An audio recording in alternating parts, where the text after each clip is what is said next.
5:17 every morning, before the streets of Lagos became noisy, before buses began fighting for passengers and traders started calling customers, Amara was already awake. While most people in her neighborhood were still buried beneath their blankets, she would quietly light the small gas burner in her cramped kitchen. She never had much. One room, one old mattress, one wooden table, one small gas cylinder, and one big dream. But Amara had something that money could not buy. She had dignity. Every morning, she mixed flour, sugar, yeast, water, and a little nutmeg inside a large plastic bowl. Then she would stir and stir and stir. Her hands were often covered with flour. Her clothes sometimes smelled of cooking oil. Her feet hurt from standing all day, but she never complained. She had learned something from life very early. There was no shame in honest work. The shame was allowing desperation to make you forget who you were. Unfortunately, not everyone around her believed that, especially her closest friends. Tosin believed Amara was wasting her beauty. Tosin believed there were faster ways to make money. And when Amara refused to follow those paths, Tosin became convinced that her friend was secretly judging her. What began as jealousy would eventually become a carefully planned act of betrayal, an act designed to publicly humiliate Amara. But Tosin made one mistake. She underestimated the girl who sold puff-puff by the roadside. Because sometimes the person everybody looks down on is the person whose character will eventually make them stand tall. The alarm on Amara's cheap phone rang at exactly 5:17 a.m. She stretched her hand from beneath the blanket and switched it off. For a few seconds, she remained still. Her eyes were heavy. Her body was tired. Yesterday had been another long day. She had sold puff-puff from 8 a.m. until almost 8 p.m. After returning home, she had washed her cooking utensils, counted her money, calculated her expenses, and prepared the ingredients for the next morning. She had slept past midnight. Now it was time to wake up again. Amara sat up. She rubbed her eyes. Then she looked at the small pieces of paper taped beside her mirror. Written on it were 5 words. One day, I will own mine. She smiled. One day, she got out of bed. Her room was small but clean. There was a tiny wardrobe in one corner, a plastic chair, a small table, a standing fan that made more noise than wind. On the wall were pictures of restaurants and food businesses she had saved from social media. Amara dreamed of owning a proper food business, not just selling puff-puff on the roadside. She wanted a shop, a place where people could sit, a place with chairs, tables, and clean white walls, a place where she could sell puff-puff, chin-chin, buns, samosas, meat pies, and eventually full meals. She wanted to employ other young people. She wanted to be financially independent. And most importantly, She wanted to prove herself that she could build something without compromising her values. She entered the tiny kitchen. She tied her mustard yellow blouse around her waist and wore a burgundy wrapper. Then she started working. By 6:30 a.m., the first batch of puff-puff was already frying. The sweet smell filled the compound. Mrs. Efe, our landlady, opened her door. "Amara, good morning, ma. You are already cooking?" "Yes, ma." Mrs. Efe shook her head. "You will soon become older than your age." Amara laughed. "Why?" "Because you work too much." "I have to." "You have to rest too." "I will rest when I'm rich."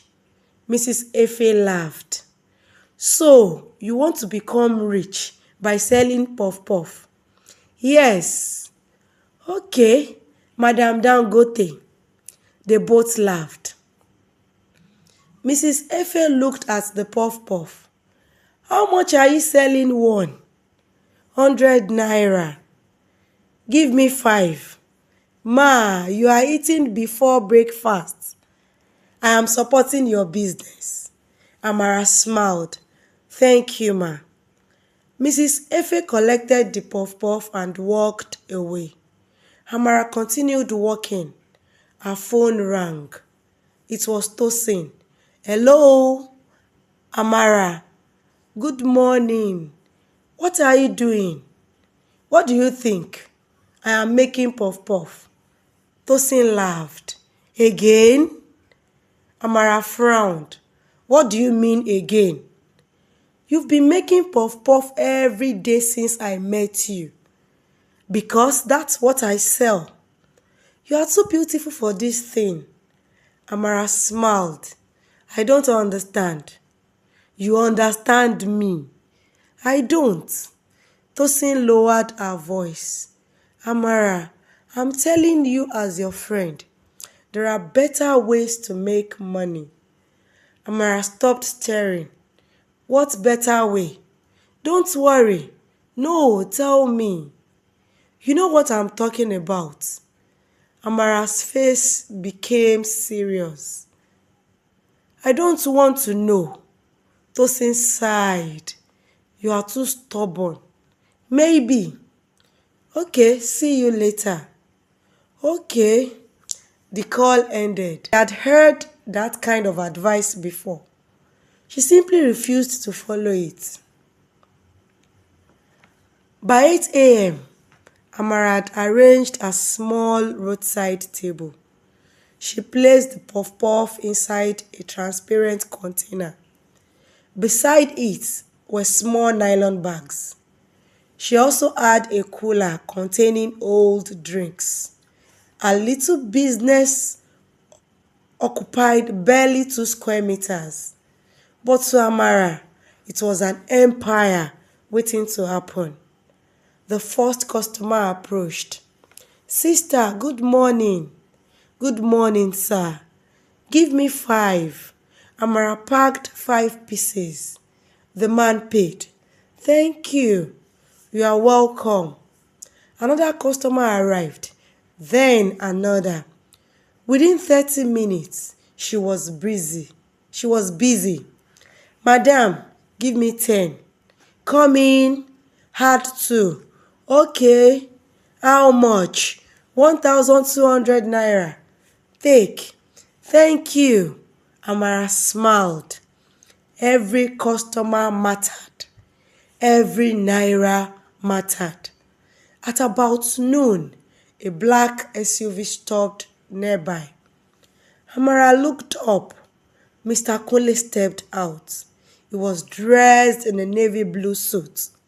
His wristwatch alone probably cost more than everything inside Amara's room. He walked towards her. "Amara." She smiled politely. "Good afternoon, sir." "You remember me?" "Of course. You have a good memory. Thank you. He looked at the puff puff. Give me 10. Yes, sir. She packed them. He handed her money. She counted it. You gave me too much. Keep the change. Thank you, sir. Mr. Kunle did not leave. Instead, he continued staring at her. Amara noticed. Sir, you worked here every day? Yes, from morning, usually. And you enjoy it? Yes. He smiled.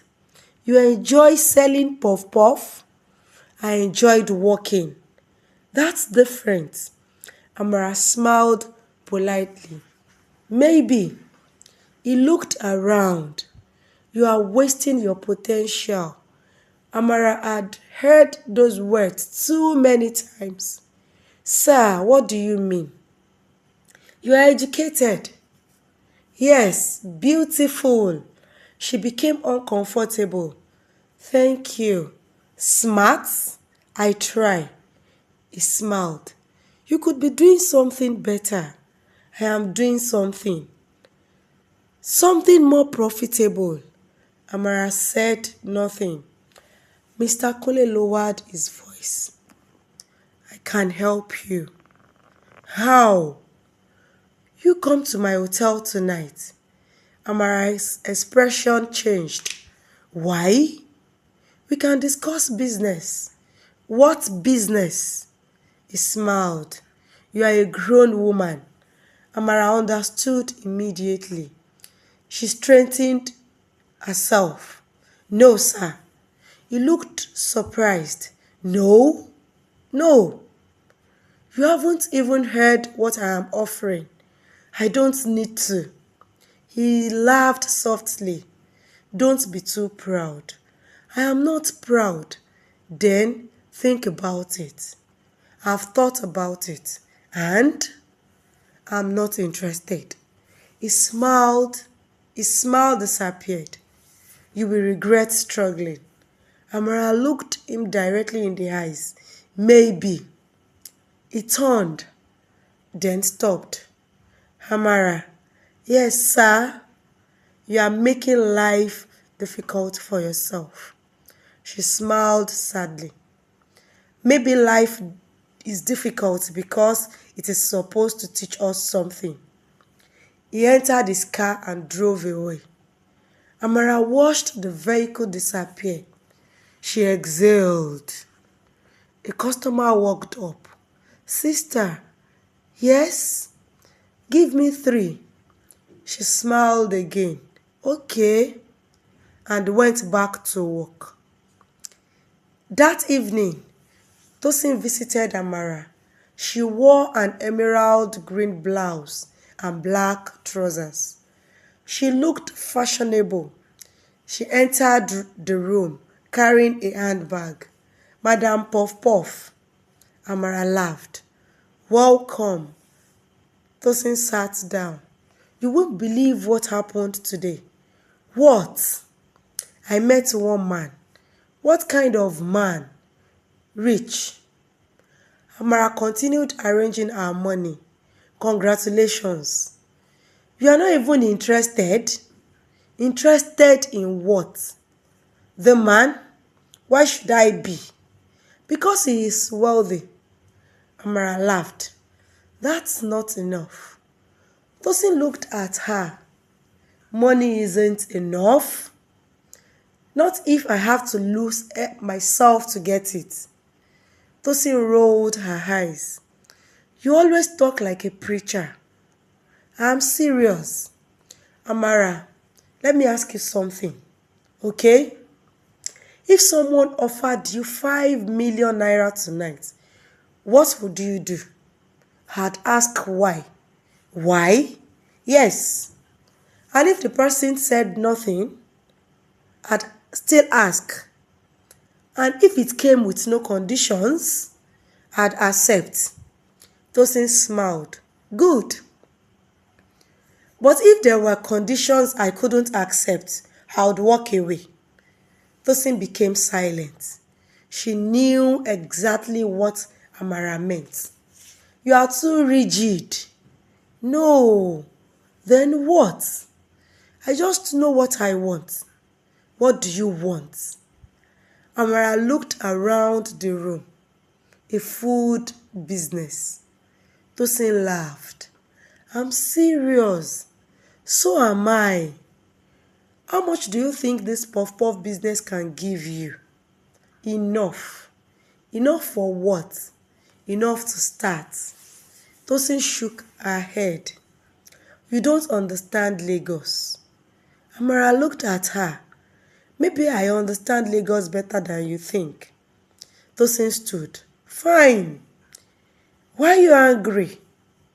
I'm not. You are. I said I'm not. She picked up her bag. See you later. Tosin, what? Are we okay? Tosin forced a smile. Of course. She left. Outside the room, her smile disappeared. She whispered to herself, one day you will learn. The following Sunday, Amara visited a small restaurant in Yaba. She sat quietly, observing everything. The kitchen, the tables, the customers, the workers, the cashier. She pulled out a notebook. She wrote, rent, equipment, staff, packaging, branding, ingredients. At the bottom she wrote, total 3.5 million naira. She stared at the number, then sighed. Where will I get this kind of money? A voice answered, step by step. She turned. It was Chike.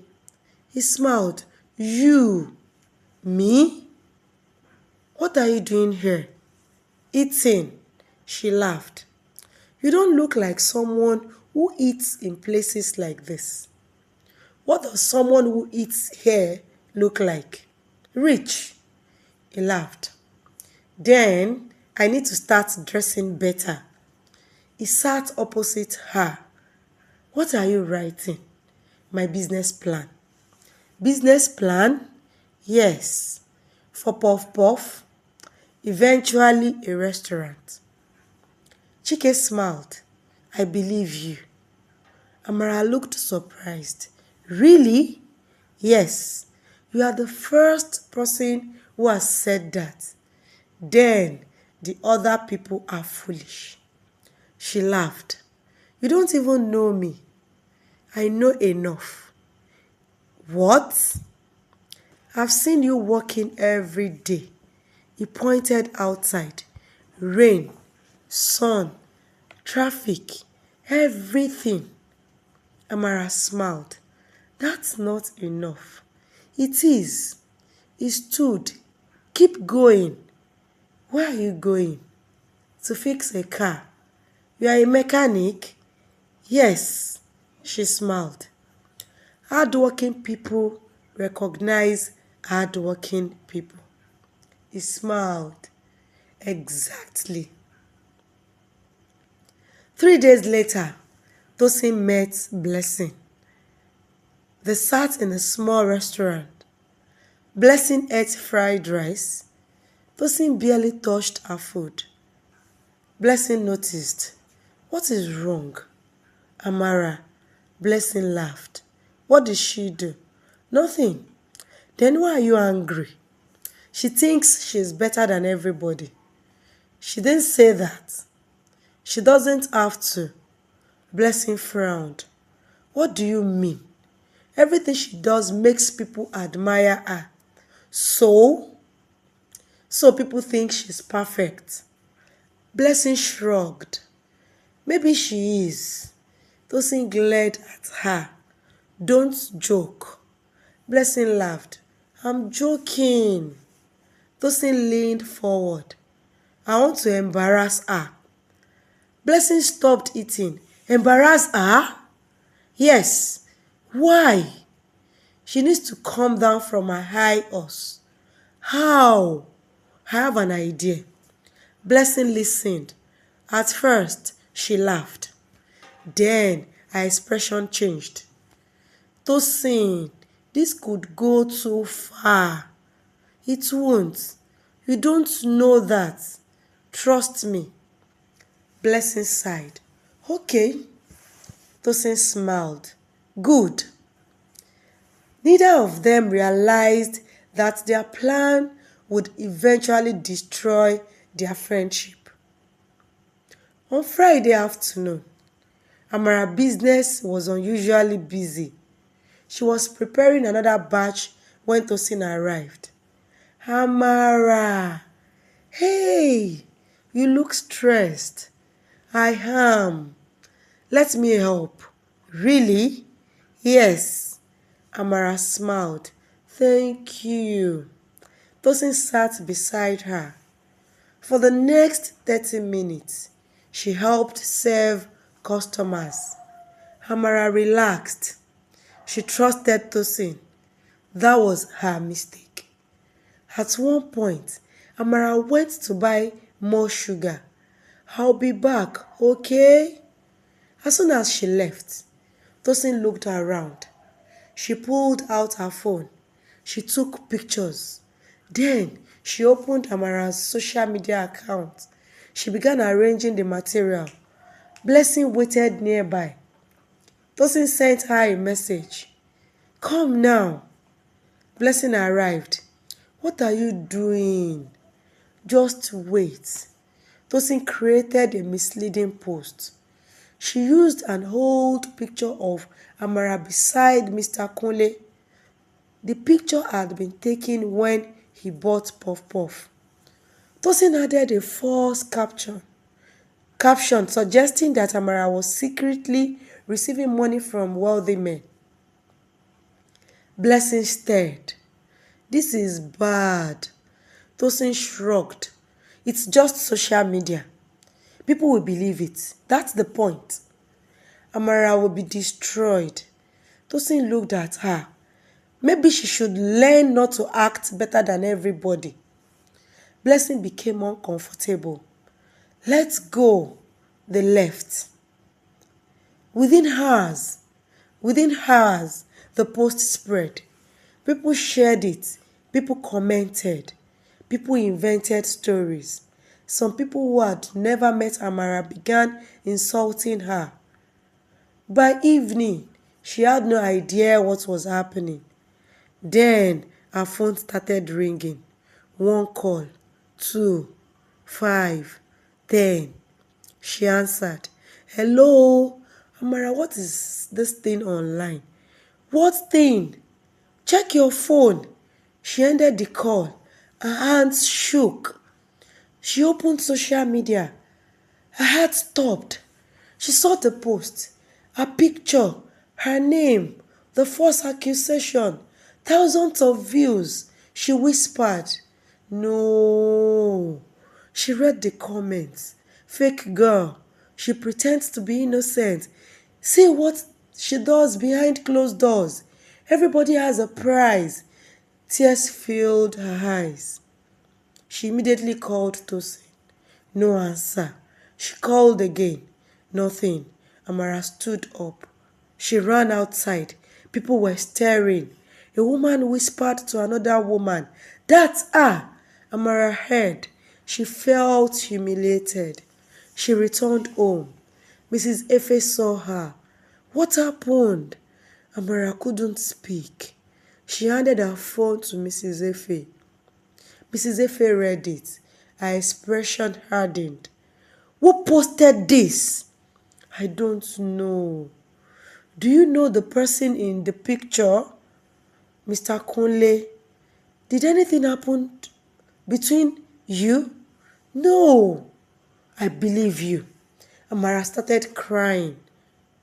I told him no. Mrs. Efe held her. Don't cry. But everybody thinks. Everybody does not know the truth. Tosin eventually arrived. She walked into the compound, pretending to be concerned. Amara looked at her. Where were you? I was busy. Did you see what happened? Tosin pretended surprise. What? This. She showed her phone. Tosin covered her mouth. Oh my God! Amara watched her closely. Do you know anything about this? No. Are you sure? Why would I? You were with me yesterday. So? You helped me. And? Amara stared at her. Nothing. Tosin crossed her arms. Why are you looking at me like that? Because something doesn't feel right. Tosin laughed. Maybe people are finally seeing the real you. Amara's eyes widened. What did you say? Tosin immediately realized she had revealed too much. I said maybe people are misunderstanding you. No, Amara stood. Say it again. I didn't say anything. You did. Tosin looked away. Amara stepped closer. Did you do this? No. Look at me. Tosin remained silent. Did you do this? No. Then Blessing arrived. She looked frightened. Amara noticed. Blessing. Yes? Come here. Blessing walked closer. Tell me the truth. Tosin interrupted. Don't answer her. Amara looked at Tosin. Why? Tosin became defensive. Because she has nothing to do with this. Blessing's eyes filled with tears. Tosin, don't. Blessing took a deep breath. I can't continue lying. Tosin stared at her. Blessing, I am sorry. Amara's heart sank. What did you do? Blessing began crying. Tosin planned it. Amara looked at Tosin. Tosin's face became pale. You.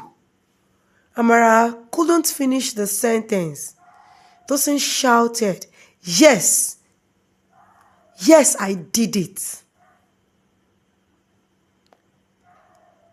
Tosin's eyes filled with tears. You want the truth? Amara said nothing. You always make everybody feel small. When? Every day. I never... You don't have to say it. Tosin pointed at her. You walked around acting like you are different. I'm just trying to survive. You think because you don't sleep with rich men, you are better than those who do. Amara's eyes filled with tears. I never said that. You didn't have to. Tosin's voice cracked. People admire you. Why is that a problem? Because I wanted them to admire me. The room became silent. Tosin began crying. I was tired of being compared to you. Who compared us? Everybody. Who? Myself. Amara stared at her. Tosin covered her face. I hate that I did this. Amara's voice became soft. Why didn't you tell me you were hurting? Tosin cried harder. Because I didn't want you to see me as weak. Amara shook her head. You didn't need to destroy me. I know. You could have talked to me. I know. You were my friend. I know. Amara wiped her tears. That is what hurts most. Mrs. Efe suddenly spoke. Enough! Everybody turned. I have something to show you. She walked to her room. A few minutes later, she returned with her phone. Do you remember when I installed CCTV around this compound? Tosin froze. Mrs. Efe opened the footage. There was Tosin, taking pictures, Amara opening Amara's phone, meeting Blessing, preparing the post. Everything was recorded. Tosin covered her mouth. Blessing whispered, God. Mrs. Efe shook her head. You wanted to destroy this girl. Tosin cried. I was hungry.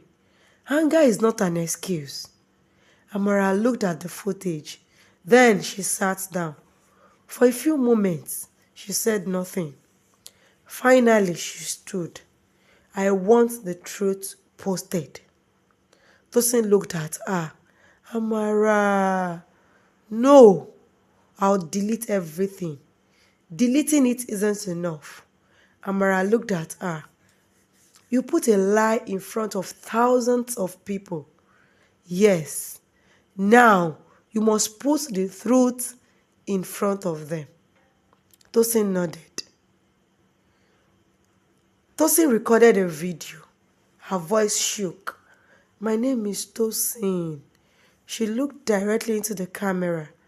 I created and shared a false story about my friend, Amara. She paused. It was a lie, and her eyes filled with tears. Amara never did what I accused her of. I did it because I was jealous. I was angry that the people respected her. I wanted to embarrass her. I was wrong. The video was posted. Within hours, people began reacting. Some apologized. Some continued insulting her. But Amara understood something. Once your name is dragged through public judgment, not everybody will believe the truth. You can only tell the truth. You cannot control everybody's reaction. The next afternoon, Mr. Kunle came to Amara's stall. He looked serious. I saw what happened. Amara continued frying. Okay, I'm sorry. She looked at him. For what? For the picture. You didn't create the post, but my picture was used.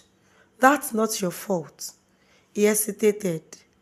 I want to help. Amara looked at him carefully. What kind of help? I can give you money to open your restaurant. Why? Because I believe in you. She smiled. Thank you. He reached into his pocket. Amara raised her hand. No. You haven't heard the amount. I don't need to. He looked confused. I don't want money that comes with expectations. He nodded. I understand. If you genuinely want to support my business, invest in it properly. What do you mean? Give me a loan. He smiled. A loan? Yes. You will pay me back every naira. Mr. Kunle thought about it, then smiled. Deal. Amara smiled. Thank you. For the first time, Mr. Kunle looked at her differently, not as a beautiful woman he could buy, but as a woman who knew her worth. Months passed. Amara worked harder than ever. She saved, she borrowed, she invested. She learned about food packaging. She attended small business seminars. She learned how to calculate profit. She learned marketing. She learned customer service. She studied how successful restaurants were managed. Her dream began to take shape. One afternoon, Chike helped her inspect a small shop. This one. Amara looked around. It's small. Your first shop doesn't need to be big. She smiled. I like it. You will need to paint. What color? Something bright. She thought. Mustard yellow. Chike laughed. I knew you'd say that. And burgundy. Of course. One evening, Tosin appeared at the shop. Amara looked up. They had not spoken properly in months. Tosin stood quietly. "Can I come in?" Amara nodded. Tosin looked around. "Wow. Thank you, you did it." "Yes." Tosin smiled sadly. "I am proud of you." Amara nodded. "Thank you. I miss our friendship." Amara remained silent. "I know I don't deserve another chance." "You are right." Tosin looked down. "But I'm sorry." "I know. I was jealous." "I know. I hated seeing you succeed." "I know." Tosin looked at her. "Can you forgive me?" Amara took a deep breath. "I forgave you a long time ago." Tosin smiled. "But..." "There is always a but." Amara smiled sadly. "Forgiveness doesn't mean things return to how they were." Tosin nodded. "I understand. I wish you well." "Thank you." Tosin turned to leave. Amara called her. "Tosin." She turned. "Don't compare your journey to someone else's." Tosin smiled. "I'll remember." She left. The sign was finally installed. Amara's puff puff and bites. Mustard yellow and burgundy. The shop was small but beautiful. There were 6 tables, a small counter, a glass display case, a clean kitchen, a refrigerator, and a smiling young woman behind the counter, Amara. She wore a mustard yellow blouse and burgundy skirt. Mrs. Efe arrived first. "Madam CEO." Amara laughed.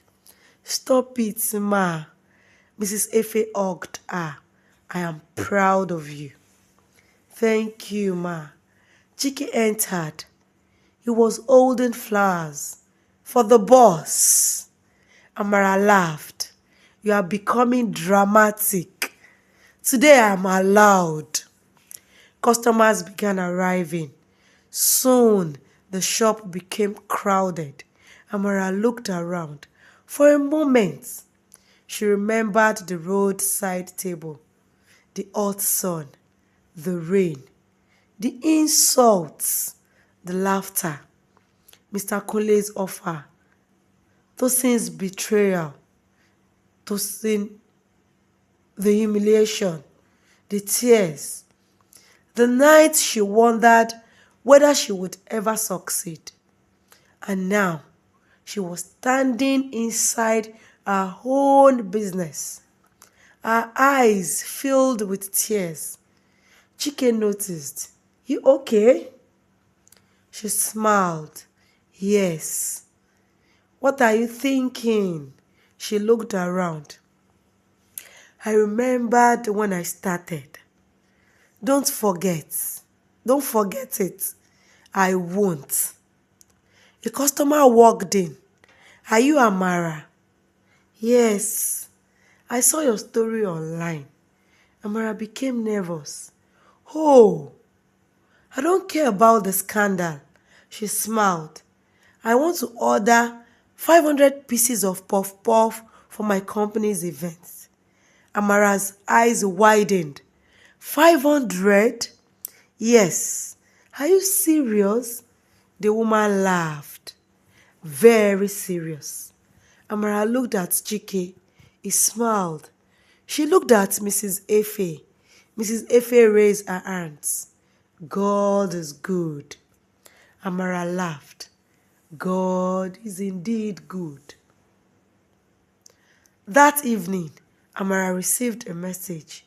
It was from Tosin. "I heard about the big order. Congratulations." Amara stared at the message. Then she typed, "Thank you." Tosin replied, You really did it. Amara smiled. She typed, "We all have our own journey." Tosin responded, "I'm learning that now." Amara placed the phone down. She looked around her shop. The room was quiet. She smiled. Then she opened her notebook.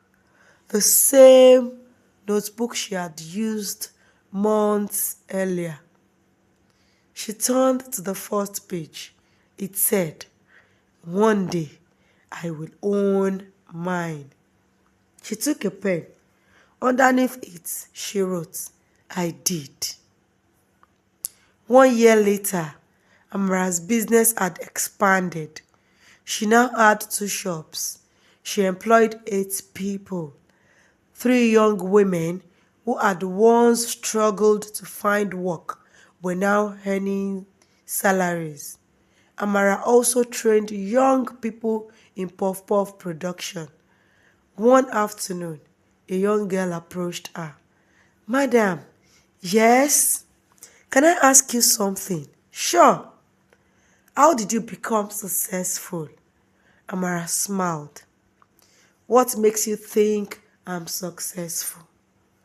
The girl looked around. "Because you have a shop." Amara laughed. "That's not success." "What is it?" "Being able to build something without losing yourself." The girl nodded. "Did people ever laugh at you?" "Many times." "Did you cry?" "Yes." "Did you want to give up?" "Many times." "What stopped you?" Amara smiled. "I remembered why I started." Mr. Kule entered the restaurant. Amara smiled. "Sir." "Madam CEO." She laughed. "You too?" He sat down. "I came to say something." "What?" He looked around. "You. What about me?" "You kept your promise." Amara nodded. "I told you I would." "You paid every naira." "Yes." He smiled. "Do you remember what I told you the first day?" "That I was wasting my potential." "Yes." Amara laughed. "And you were wrong." "Completely wrong." They laughed. Mr. Kunle stood. "I have another proposal." Amara became cautious. "What proposal?" "I want to invest in your second location." She smiled. "Properly?" "Properly." "With documents?" "With documents." "Lawyers?" "Lawyers." "Then we can talk." He smiled. "Fair enough." 2 years later, Amara stood before a mirror. She was dressed in a beautiful burgundy and gold traditional outfit. Her hair was styled elegantly. She looked radiant. Mrs. Efe stood behind her. You look beautiful." "Thank you, ma." Chike entered. He was dressed in a royal blue traditional outfit. He smiled. "Wow." Amara laughed. "What?" "I have forgotten my speech." She smiled. "Good." He came closer. "Amara." "Yes?" "I've watched you fight for everything." She looked at him. "I've watched you cry. I've watched you get insulted. I've watched you refuse shortcuts. I've watched you build your dream." Amara smiled. "I don't need you to promise me a perfect life." Chike nodded. "I can't. I only need honesty." You have it. Respect. You have it. And peace. I'll spend the rest of my life trying to give you that." Amara smiled. Several years later, Amara stood inside the biggest restaurant she had ever owned. It had a name above the entrance, Amara's Kitchen. There were customers everywhere, families, young couples, workers, students, children. The smell of freshly fried puff puff filled the restaurant. A little girl approached Amara. Madam, yes?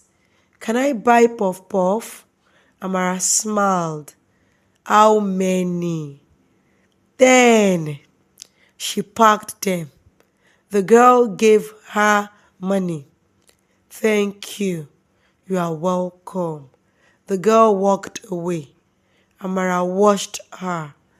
For a moment, she saw herself, a young girl with a dream, a girl who didn't know what the future would bring, a girl who would eventually learn that life doesn't always reward you immediately. But that didn't mean you should stop doing the right thing. Chike walked beside her. You are quiet. I'm thinking about everything. He smiled. Regrets? No. Then what? Gratitude. She looked around. I used to think success was having money. And now? Now, I know success is waking up and knowing you didn't betray yourself to get where you are. Chike nodded. That's deep. She laughed. Don't spoil the moment. He laughed.